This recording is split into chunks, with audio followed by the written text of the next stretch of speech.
I wanted was you.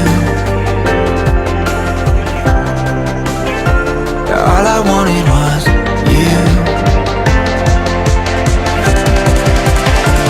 Now he's sleeping.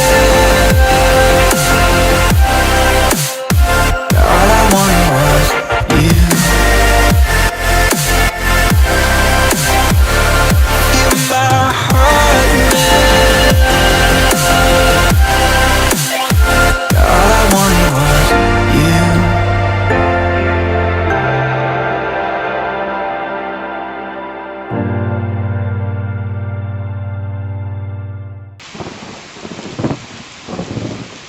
Next day हम पहुंचते हैं पोखरा को नज़ारे एंजॉय करने का भरपूर मौका मिलता है। रास्ते में लैंडस्लाइड हो रखा है। मंजिल से ज़्यादा सफ़र में मज़े होते हैं। ये है मुक्तिनाथ मंदिर। परिसर में एक स्नान धारा है, एक मोनेस्ट्री दिखाई देता है।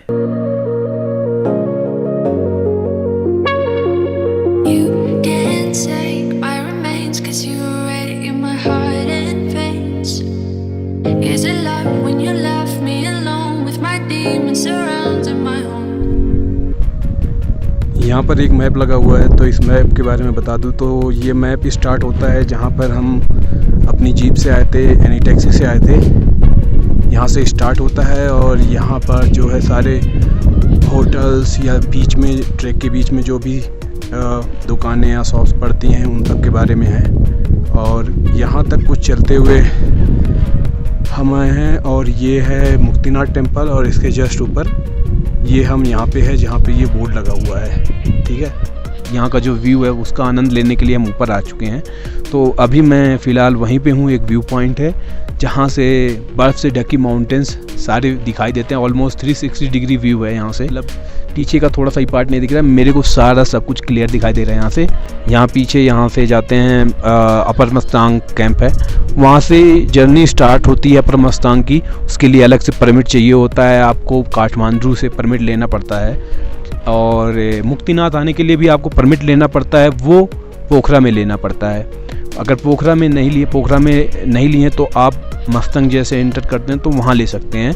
लेकिन इशू ये है कि अगर पोखरा में लिए हैं तो आपको 1000 में मिलेगा और यहाँ पे लिए हैं तो आपको मिलेगा 2000 में। 1000 का पेनल्टी है। तो ये है सीन भाई। बाकी व्यू का तो फुल आनंद ले रहे हैं और फुल मज़ा आया अभी तक। ऊंचाई से टाउन को देखने का एक अलग ही मज़ा है। हम इतनी ऊंचाई पर थे कि वहां से दिखने वाले घर और रास्ते काफ़ी छोटे दिखाई दे रहे थे।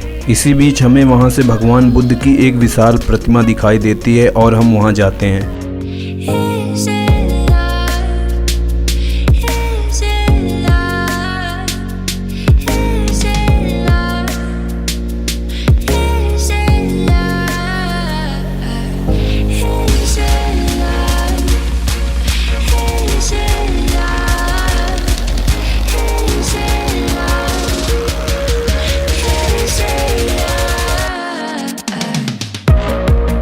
आप 50-60 मीटर ऊपर और आके एंजॉय कर रहे हो, मज़ा आ रहा है। अब एंजॉय का तो पता नहीं। अब दोस्त सारे गोवा गए हुए हैं, अब उनको जलाने के लिए, अच्छे फ़ोटो लाने के लिए ऊपर तो आना ही पड़ेगा।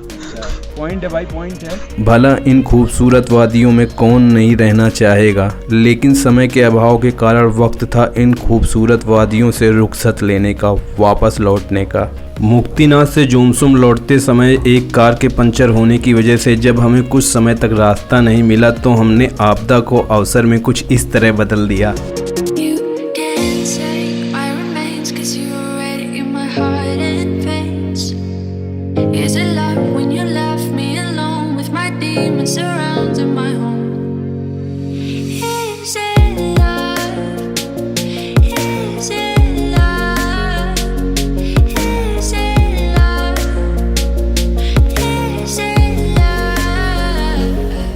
जी तो याद है पहली वीडियो में हमने बात की थी 2 नए लोकेशन को एक्सप्लोर करने की, पहला मुक्तिनाथ, दूसरा मनोकामना देवी। अब समय है दूसरे नए लोकेशन की तरफ जाने का। मनोकामना देवी पहुंचने के लिए हमें पहले पहुंचना है काठमांडू, और काठमांडू के लिए हम रूट फॉलो कर रहे हैं जोमसुम पोखरा काठमांडू का। जोमसुम से पोखरा के बीच में हमने देखा एक विशाल वाटरफॉल, रूपसे वाटरफॉल।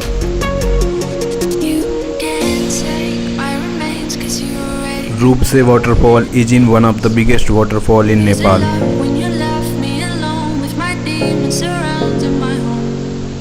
पोखरा हांगकांग बाजार, तरकारी, फल फूल तथा खाद्यान्न बेहतरीन।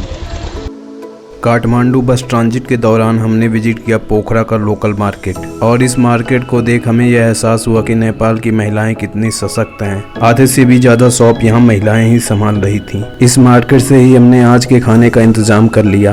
सो we are in Kathmandu now और यहाँ पहुँचते ही हमने अपने रहने का बंदोबस्त किया और बिगी भाई को बाय कहने के बाद हम निकल दिए मनोकामना देवी के लिए।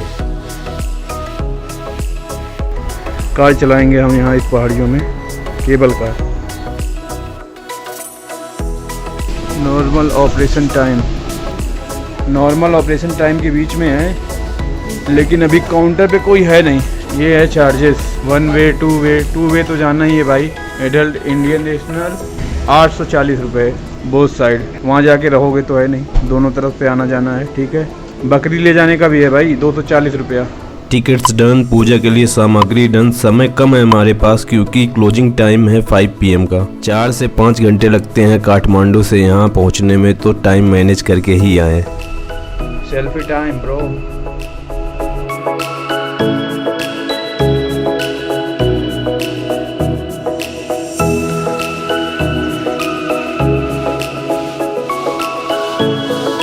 यहाँ ऊपर से खुला हुआ है, ऐसे डायरेक्ट हवा पास हो जाएगी। ठीक है, यहाँ खिड़की भी लगे हुए हैं, खिड़की को ऊपर नीचे कर सकते हो, बंद कर सकते हो। इधर की जो है बंद हुए हैं पूरे बिल्कुल, लेकिन अच्छा। और अभी जो है खत्म नहीं है गाइस, ओह अभी तो शुरुआत हुई ऐसा लग रहा है।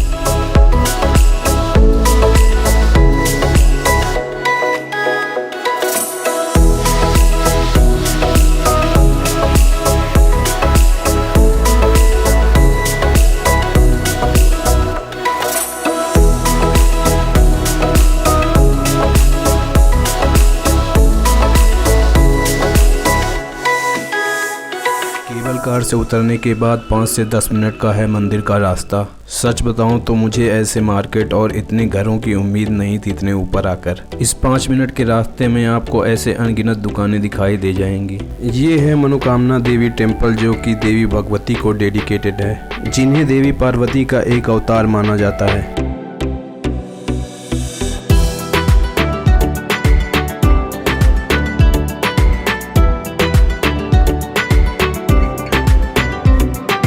बकरी जा रही है गाइस 200 रुपए किराया देके, वो भी जिंदा वापस नहीं आएगी। बताओ क्या मतलब है 200 रुपए किराया देने का।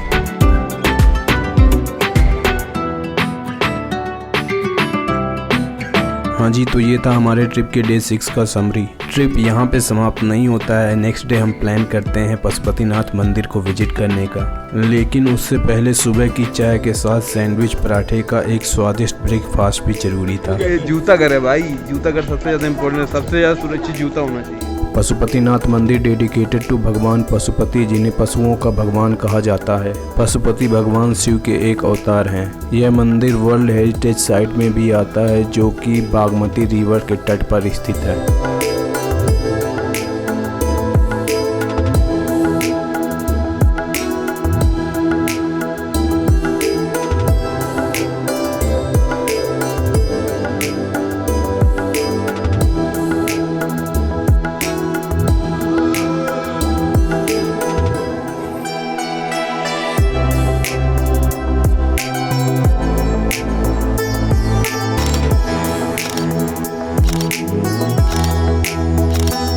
पशुपतिनाथ मंदिर के ठीक सामने है श्री पशुपति मिठाई भंडार और यहाँ की मिठाइयों मिलेगा आपको शुद्ध देसी स्वाद। सच बताऊं तो यहाँ की मिठाइयों को देखकर मुंह में पानी आ रहा था। ऐसे तो यहाँ के मेनू में बहुत कुछ है, लेकिन हमने ट्राई किया समोसे, चाट, जलेबी, रसमलाई और चाय। यदि आपको पशुपतिनाथ मंदिर आने का मौका मिले तो यहाँ जरूर आएं। काठमांडू में दशहरे के टाइम रोड हो या हो लोकल मार्केट, आपको हर तरफ ट्रैफिक और भीड़ का सामना करना पड़ सकता है। इवन काठमांडू से आने जाने वाली बसेस में भी काफ़ी रश होता है, तो समय देखकर ही प्लान करें। नेपाल का यह मेरा दूसरा ट्रिप था और दोनों बार ही मेरा एक्सपीरियंस शानदार रहा। यहाँ के वादियों का खूबसूरत दृश्य और यहाँ के लोगों के स्वभाव से मैं काफ़ी प्रभावित हुआ। आशा करता हूँ ये वीडियो सीरीज आपको ज़रूर पसंद आई होगी। अगर पसंद आई है तो लाइक, कमेंट और सब्सक्राइब ज़रूर करके जाना।